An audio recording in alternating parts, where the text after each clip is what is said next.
दोस्तों, पिछले लंबे समय से आप लोगों की एक डिमांड रही है कि मैं अपने पॉडकास्ट पर रिद्धिमा शर्मा को बुलाऊं। आप लोगों ने जब ये डिमांड रखी तो मैंने उनकी आईडी वगैरह सर्च की कि कौन है ये। थोड़े बहुत वीडियोस तो मैंने उनके देखे थे लेकिन ज़्यादा पता नहीं था। फिर मैंने उनको डीएम किया। कुछ दिनों बाद उन्होंने डीएम देखा और उनका रिप्लाई भी आया। उन्होंने एक नंबर वहां पर दिया, फोन नंबर था।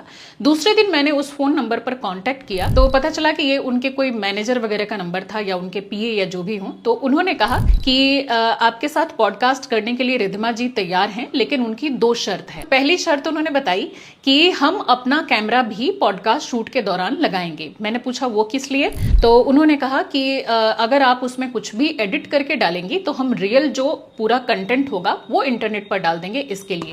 तो मैम कैमरे अपने भी लगाएंगे हम, अगर आप कट करेंगे तो हम पूरी कोई कट नहीं होता, फुल जाएगा, बिल्कुल लगा लीजिएगा, कोई दिक्कत। तो मैंने कहा बेशक आप लगा सकते हैं अपने कैमरे, मुझे उससे कोई एतराज नहीं है। फिर मैंने दूसरी शर्त पूछी तो उन्होंने कहा कि रिद्धिमा जी पॉडकास्ट करने के लिए 30,000 रुपए लेती हैं, तो 30K आपको पे करना होगा तभी रिद्धिमा जी आएंगी। तो मैंने कहा कि इसके लिए तो मैं अग्री नहीं करूंगी, क्योंकि मैं पेड पॉडकास्ट नहीं करती कि मैं किसी को पैसे दूं और उसके लिए उसके बाद मैं बोलूं कि ठीक है आइए आप अपनी बात रखिए। पेड का क्या बोल रहे थे आप?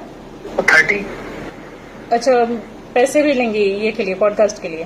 हाँ जी, हाँ जी। तो मैंने कहा, हालांकि कुछ लोगों को मैंने पे किया है लेकिन सिर्फ आने जाने के लिए। जिन लोगों ने असमर्थता जताई, जैसे कि मेघा लवारिया ने भी, या 1-2 और गेस्ट ने भी, एक सुप्रीम कोर्ट के लॉयर थे वो भी आए थे, तो उन्होंने कहा कि आने जाने का आपको पे करना होगा। तो वो एक नॉर्मल सा पे करना कि कोई आने जाने का कैब वगैरह का मांग रहा है, तो वो उतना चलो वो मैंने कर दिया था।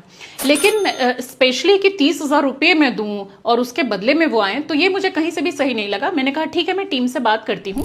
टीम से भी बात की मैंने। उसके बाद मैंने उनको एक ऑफर भी दिया कि अगर वो मेरे पॉडकास्ट पर आती हैं तो उनका इसमें फायदा ये होगा कि और 4-5 न्यूज चैनलों पर और 4-5 पॉडकास्ट पर भी मैं उनको बिठवा दूंगी, यानी कि वहां पर वो अपनी बात रख सकती हैं। तो उन्होंने बोला कि नहीं मैम, वो पेड ही करती हैं, यानी कि उन्होंने अपना एक रेट फिक्स कर रखा है। तो आप खुद सोचिए कि जो खुद को सनातनी हिंदू शेरनी कह रहा है, वो सनातन की बातों को किसी मंच तक रखने के लिए भी पैसे ले रहा है। बिना पैसे लिए वो अपनी कथा वाचन वहां पर नहीं कर रहा।